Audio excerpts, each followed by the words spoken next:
በስመ አብ ወወልድ ወመንፈስ ቅዱስ አሃዱ አምላክ አሜን። የተወደዳችሁና የተከበራችሁ ወድ የፍኖተ ኤማሁስ ቻናል ተከታታዮች እንደምን ሰነበታችሁ? እንደምንስ ቆያችሁ? አምላካችን ቅዱስ እግዚአብሔር ስለማያልቀው ቸርነቱና ምሕረቱ ስሙ የተመሰገነ ይሁን። በየዓመቱ ነሐሴ 1 ቀን የሚገባው ጾመ ፍልሰታ ለማርያም የእመቤታችን የቅድስት ድንግል ማርያምን ፍቅርና እናታዊ አማላጅነት የምናስብበት፣ ሐዋርያት የለመኑትን ሰማያዊ በረከት የምንቀበልበት ታላቅ የሱባኤ ወቅት ነው። ነገር ግን ይህንን ታላቅ የበረከት ወቅት ዝም ብለን በባዶ እጃችን ያለምንም ዝግጅት ልንገባበት አይገባንም። የትኛውም ተጋዳይ ወደ ጦር ሜዳ ከመግባቱ በፊት እንደሚዘጋጀው ሁሉ እኛም የጾሙን መንፈሳዊ ፍሬም እንድናፈራ አስቀድመን ነፍሳችንን፣ ስጋችንንና አእምሮአችንን ማዘጋጀት አለብን። በዛሬው መርሃ ግብራችን ጾመ ፍልሰታን ስንጀምር ልናደርጋቸው የሚገቡን 7 መሰረታዊ ዝግጅቶችን በዝርዝር እንመለከታለን። እስከ ቪዲዮ መጨረሻ ድረስ አብራችሁን ቆዩ። ወድ የፍኖተ ኤማሁስ ቤተሰቦች፣ ጾመ ፍልሰታ ሲጀመር ልናደርገው የሚገባ የመጀመሪያውና ዋነኛው ዝግጅት የንስሐ ዝግጅት ነው። ንስሐ ማለት በፈጸምነው ኃጢአት ተጸጽቶ ወደ አምላካችን በመመለስ ሕይወታችንን ማደስ ማለት ነው። ምሳሌ ለመስጠት ያህል አንድ ሰው ውድ የሆነን ንጹሕ ውሃ ለማከማቸት ቢፈልግ መጀመሪያ ማድጋውን ወይም ዕቃውን በጥንቃቄ ያጥበዋል እንጂ የቆሸሸና ያደፈ ዕቃ ውስጥ ውሃ አይቀዳም። የቆሸሸ ማድጋ ውስጥ የሚቀዳ ውሃ የቱንም ያህል ንጹሕ ቢሆን ወዲያው ይበላሻል። እኛም በጾመ ፍልሰታ የምናገኘው መንፈሳዊ ጸጋና የበረከት ውሃ በልባችን እንዲያድር አስቀድመን የነፍሳችንን ማድጋ በንስሐ ማጽዳት አለብን። ጾሙ ከመግባቱ በፊት ወደ ንስሐ አባታችን በመሄድ የሰራነውን ኃጢአት ሳንደብቅና ሳናመካኝ ተናዘን የአባታዊ ምክራቸውንና የቀኖና ትእዛዛቸውን መቀበል። ሌላኛው ልባችንን ከቂምና ከበቀል ማጽዳት፣ በወንድማችን ወይም በእህታችን ላይ የያዝነውን ቅሬታ ማስወግደን በይቅርታ ልባችንን ማለስለስ አለብን። ትልቁ ጥንቃቄም አንደኛ ጾምን ወደ ከንቱ ረሃብ ይቀይረዋል። ንስሐ ሳንገባ በኃጢአትና በበደል ተዘፍቀን የምንጾመው ጾም የሆድ መራብና የሥጋ ድካም እንጂ በእግዚአብሔር ፊት ተቀባይነት ያለው መንፈሳዊ መስዋዕት አይሆንም። ሌላኛውም የጸሎቱ መንገድ ይዘጋብናል። በልባችን ውስጥ ቂም፣ በቀልና የሰዎች በደልን ተሸክመን የምንጾመው ከሆነ የምናቀርበው ጸሎትና ስግደት ወደ ሰማይ የመድረስ ኃይል አይኖረውም። ቅዱሳን አባቶቻችን ለጾም አስቀድሞ በንስሐ ስለመዘጋጀት ታላቅነትም እንዲህ ሲሉ አስተምረዋል። ታላቁ ቅዱስ ዮሐንስ አፈወርቅ ይህንን ምስጢር ሲያብራራ እንዲህ ይላል። ወደ ጾም ሜዳ ከመግባት በፊት በንስሐ ታጠብ። ንስሐ የነፍስ መታጠቢያ ናት። ጾም ደግሞ የጽድቅ ልብስ ማልበሻ ነው። የቆሸሸ ልብስ ይዘ ወደ ንጉሥ ድግስ ቤት እንደማትሄድ ሁሉ በኃጢአት የቆሸሸች ነፍስንም ይዘ ወደ ቅዱስ የጾም ማዕድ አትቅረብ። ቅዱስ ኤፍሬም ሶርያዊው በጸሎቱ ላይ አምላኬ ሆይ ወደ ጾሙ ከመግባቴ በፊት የልቤን በሮች በንስሐ እንባ እንድከፍት እርዳኝ። ጾሜ በሥጋ መራብ ብቻ ሳይሆን በነፍስ መታደስ እንዲሆን አስቀድመ ልቤን አዘጋጀው በማለት ያስተምረናል። ውድ ቤተሰቦቼ፣ ጾሙ ከመግባቱ በፊት የመጀመሪያውና ትልቁ ስራችን ወደ ንስሐ አባታችን በመሄድ ልባችንን ማጽዳት ይሁን። በንስሐ የታጠበና የጠራ ልብ ይዘን ወደ ጾመ ፍልሰታ ስንገባ የእመቤታችን የቅድስት ድንግል ማርያም እናታዊ ረድኤትና ሰማያዊ በረከት በሕይወታችን ላይ በግልጥ ይበራል። ውድ የፍኖተ ኤማሁስ ቻናል ቤተሰቦች፣ ጾመ ፍልሰታ ሲጀመር ልናደርገው የሚገባው ሁለተኛው መሰረታዊ ዝግጅት የነፍስ ምግባችንን ማለትም የጸሎትና የመንፈሳዊ መጻሕፍት ዝግጅትን አስቀድሞ ማዘጋጀት ነው። ብዙዎቻችን ወደ ጾም ስንገባ በቤታችን ያሉትን የምግብ አይነቶች በመቀየር ማለትም የሥጋና የወተት ተዋጽኦችን በመተው የሥጋችንን ማዕድ እናዘጋጃለን። ነገር ግን ከዚህ በላይ ልናስብበት የሚገባው ታላቅ ነገር የነፍሳችን ማዕድ ነው። ስጋችንን ከምግብ ስንከለክለው ነፍሳችን በረሃብና በጥም እንዳትደክምብን የመንፈስ ቅዱስ ምግቧን ማዘጋጀት አለብን። የነፍስ እውነተኛ ምግቧ ደግሞ ጸሎትና ቃል እግዚአብሔር ነው። ስለዚህ ጾሙ ከመግባቱ በፊት የጸሎት መጽሐፍቶቻችንን ማዘጋጀት፣ በየቀኑ የምንጸልያቸውን የውዳሴ ማርያም፣ የመዝሙረ ዳዊት፣ የአርጋኖንና የሰዓታተ መጽሐፍትን ከጎናችን ማቅረብ። ሌላኛው የንባብ የትምህርት ፕሮግራም ማውጣት አለብን። በጾም ወቅት የምናነባቸውን የመጽሐፍ ቅዱስ ክፍሎች፣ የቅዱሳን አባቶችን ገድልና ድርሳናት እንዲሁም የምንከታተላቸውን መንፈሳዊ ትምህርቶች አስቀድመን መምረጥና ማዘጋጀት አለብን። ትልቁ ጥንቃቄም ይሄ ነው። የመጀመሪያው ነፍስን በረሃብ መግደል። ስጋችን ከምግብ ተከልክሎ ነፍሳችን በጸሎትና በቃል እግዚአብሔር ካልተመገበች ጾማችን መንፈሳዊ ኃይል ያጣል። ይልቁንም ድካም፣ ቁጣና ስንፍና ይነግስበታል። ሌላኛው ደግሞ አእምሮን ለፈተና ማጋለጥ ነው። አእምሯችን በቃል እግዚአብሔር ካልተሞላ በጾም ወቅት ከንቱ ዓለማዊ ሐሳቦች፣ ጭንቀቶችና የሰይጣን ፈተናዎች በቀላሉ ሰብረው ይገቡብናል። ቅዱሳን አባቶቻችን የቃል እግዚአብሔርና የጸሎት ዝግጅትን ለጾመኛ ያለው ታላቅ ጥቅምን እንዲህ ሲሉ አስረዱናል።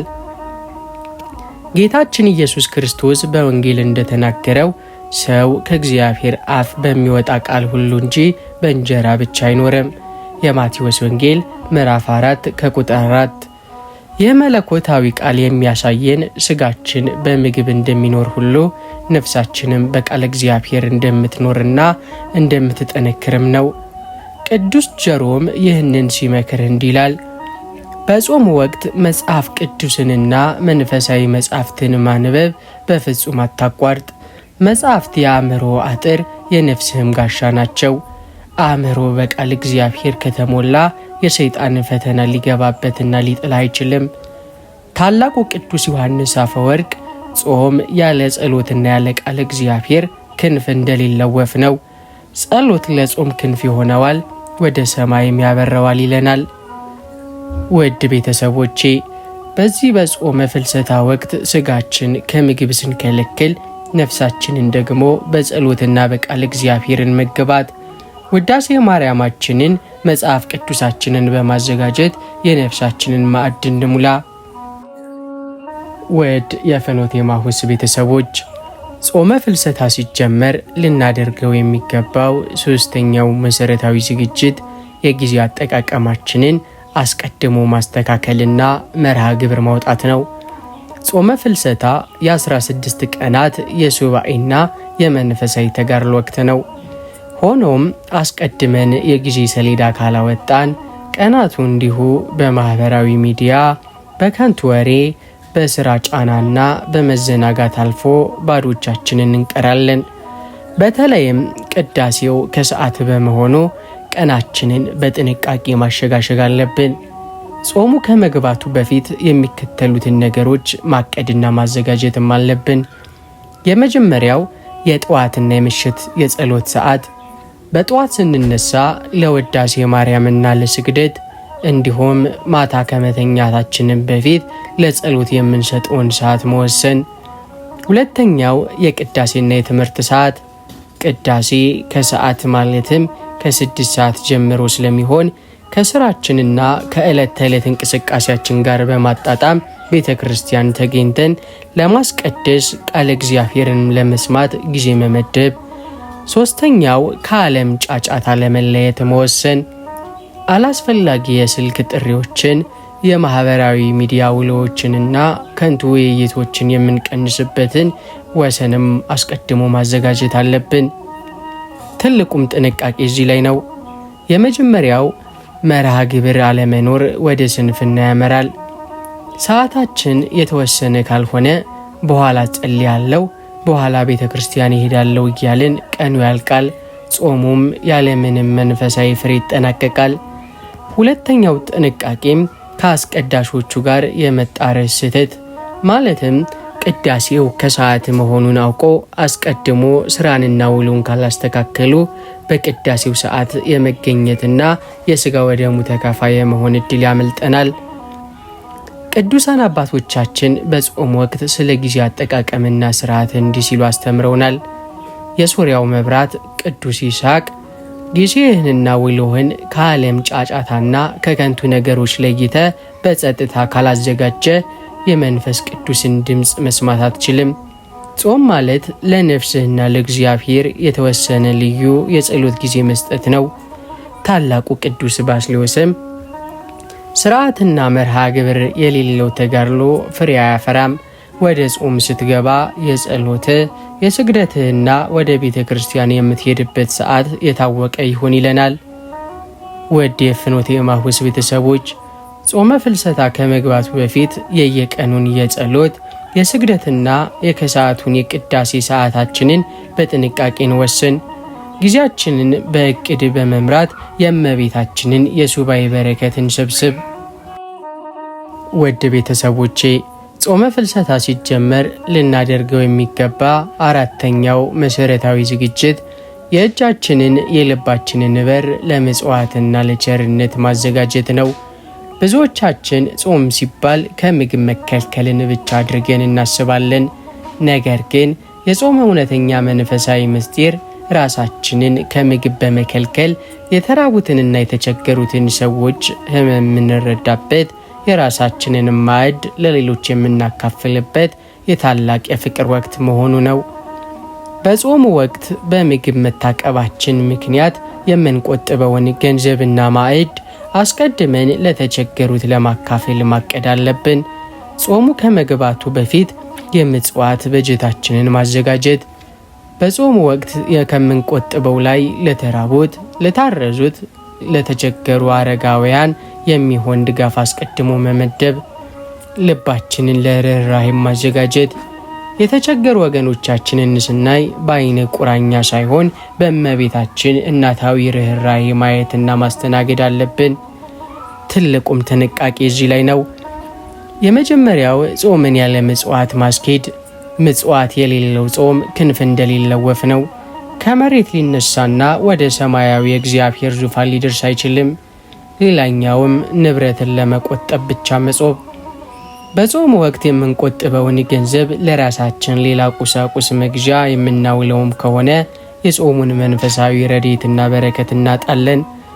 ቅዱሳን አባቶች ምጽዋት ከጾም ጋር ስላለው ረቂቅና ታላቅ ተያያዥነት እንዲህ ሲሉ አስተምረውናል።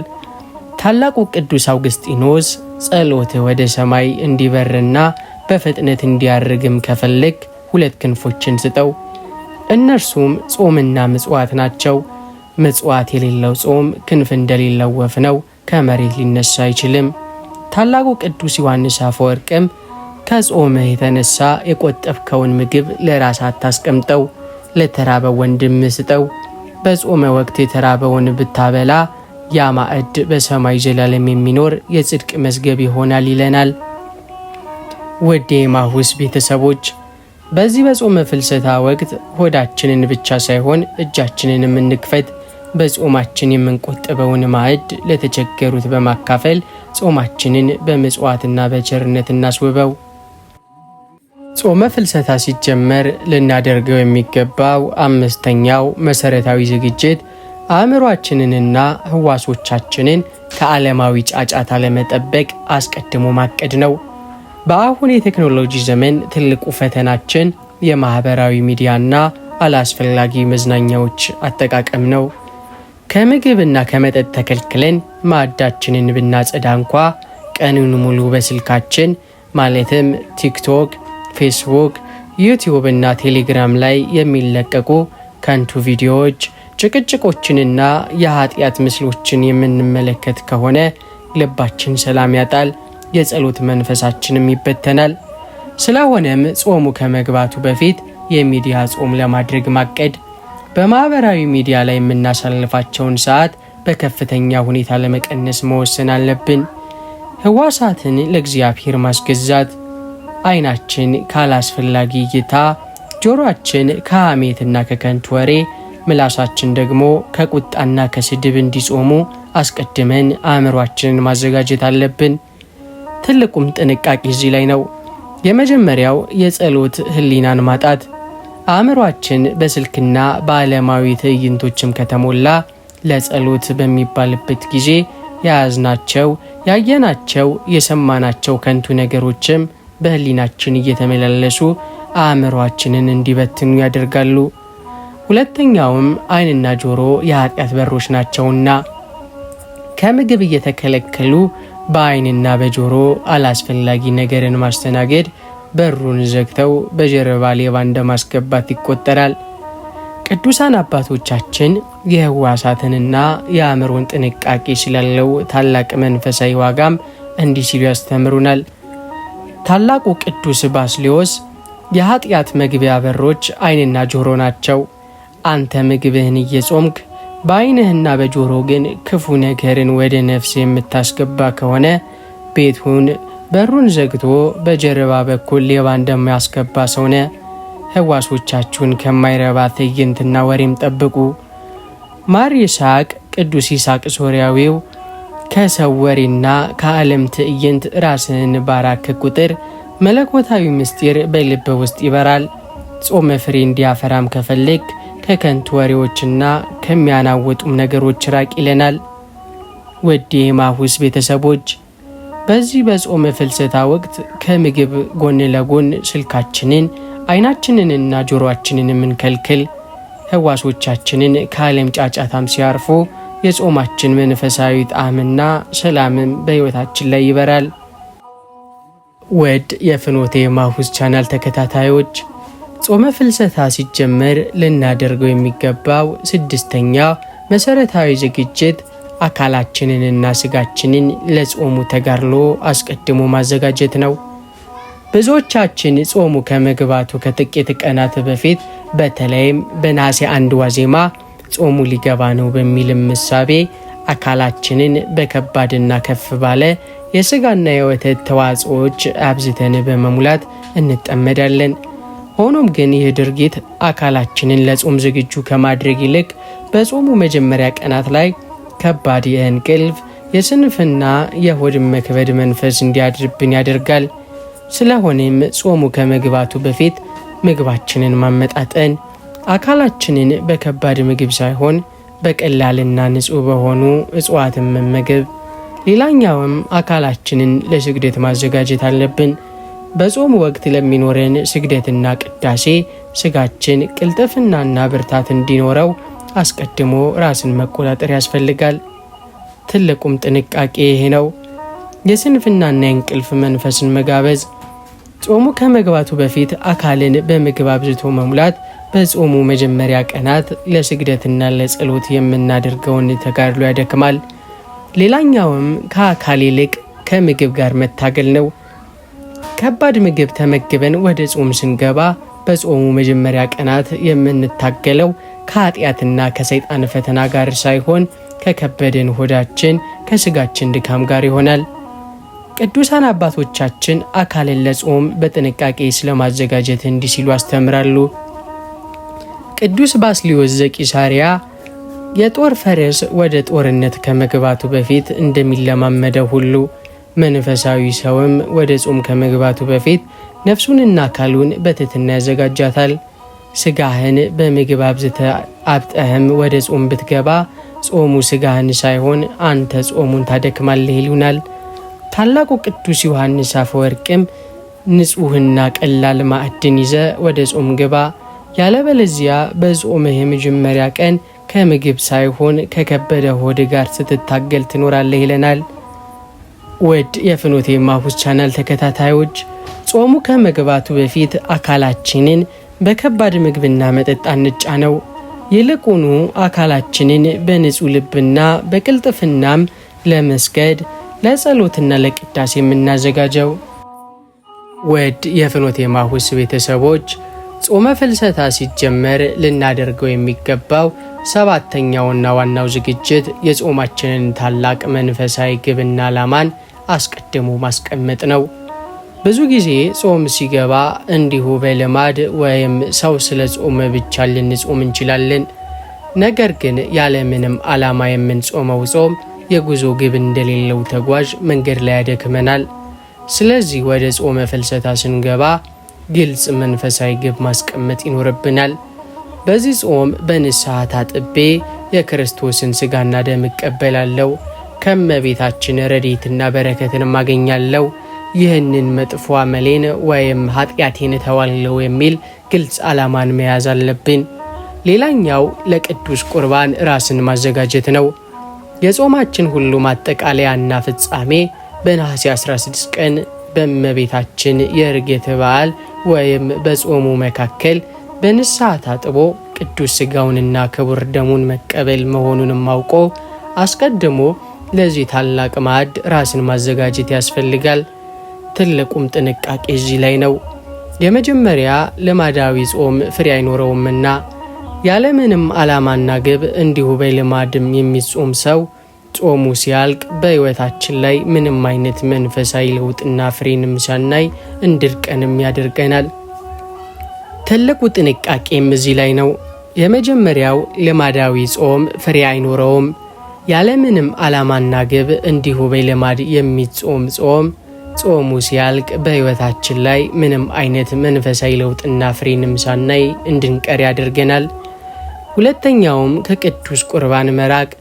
ጾመን ሰግደንና ጸልየን ወደ ቅዱስ ቁርባን ካልቀረብን የጾማችንን ታላቁን ሰማያዊ ሀብትና መለኮታዊ አንድነት እናጣለን። ቅዱሳን አባቶቻችን በጾም ወቅት ስለሚኖረን ግብና ስለ ቅዱስ ቁርባን ታላቅነት እንዲህ ሲሉ አስተምረውናል። ታላቁ ቅዱስ ዮሐንስ አፈወርቅ ጾም ማለት ዝም ብሎ በዓመት ውስጥ የሚመጣ የቀን መቁጠሪያ ልማድ አይደለም። ጾም የነፍስ መድኃኒት ነው። ስትጾም ከየትኛውም የኃጢአት ደዌ ለመፈወስ እንደ ጾም ከዓላማ ይኑር። ጾም ፍጻሜ የሚሆነው የክርስቶስ ሥጋና ደም ስትታተም ነው። ጌታችን ኢየሱስ ክርስቶስ በወንጌል ላይ ሥጋዬን የሚበላ ደሜን የሚጠጣ የዘላለም ሕይወት አለው፣ እኔም በመጨረሻው ቀን አስነሳዋለሁ፣ ሥጋዬ እውነተኛ መብል ደሜም እውነተኛ መጠጥ ነውና እንዳለን የዮሐንስ ወንጌል ምዕራፍ 6 ከቁጥር 54 እስከ 55። ውድ የፍኖተ ኤማሁስ ቤተሰቦች የጾማችን ሁሉ ፍጻሜና ታላቁ በረከት ከክርስቶስ ጋር በሥጋውና በደሙ መዋሃድ ነው። ስለዚህ በታላቅ ዓላማና ጉጉት ተነስተን በንስሐ ታጥበን ቅዱስ ቁርባኑን ለመቀበል ወደ ጾመ ፍልሰታ እንግባ። የተወደዳችሁና የተከበራችሁ ውድ የፍኖተ ኤማሁስ ቤተሰቦች በዛሬው መርሃ ግብራችን ጾመ ፍልሰታ ሲጀመር ልናደርጋቸው የሚገቡትን 7 መሠረታዊ የቅድመ ዝግጅት ነጥቦች በጥልቅ ተመልክተናል። እያንዳንዳችን እነዚህን ዝግጅቶች አድርገን ወደ ጾሙ ብንገባ ጾማችን የከንቱ ድካም ሳይሆን የእግዚአብሔርን ምሕረትና የእመቤታችንን እናታዊ በረከት የምንሳተፍበት እንዲሁም በረከቷን የምንቀበልበት ታላቅ የመታደስ ወቅት ይሆንልናል። አምላካችን እግዚአብሔር ይህንን ቅዱስ ጾም የሰላም፣ የፍቅር፣ የንስሐና የመታደስ ጾም ያድርግልን። የእመቤታችን የቅድስት ድንግል ማርያም አማላጅነትና እናታዊ ፍቅር፣ የቅዱሳን አበው በረከት ረድኤትም ከሁላችን ጋር ይሆን። ይህ ትምህርት ለብዙዎች መንፈሳዊ ብርሃን እንዲሆንና ለሌሎች እንዲደርስ ቪዲዮውን ላይክ እና ሼር ማድረጋችሁን አትርሱ። ለቻናላችን አዲስ የሆናችሁ ደግሞ ሰብስክራይብ በማድረግ የደውል ምልክቷን በመጫን የቤተሰባችን አባል እንድትሆኑ በቅድስት ድንግል ማርያም ፍቅር እንጠይቃችኋለን። በሌላ መንፈሳዊ ማዕድ እስክንገናኝ የቅድስት ሥላሴ ቸርነት የእናታችን የእመቤታችን አማላጅነት አይለየን። ወስብሐት ለእግዚአብሔር ወለወላዲቱ ድንግል ወለመስቀሉ ክቡር አሜን።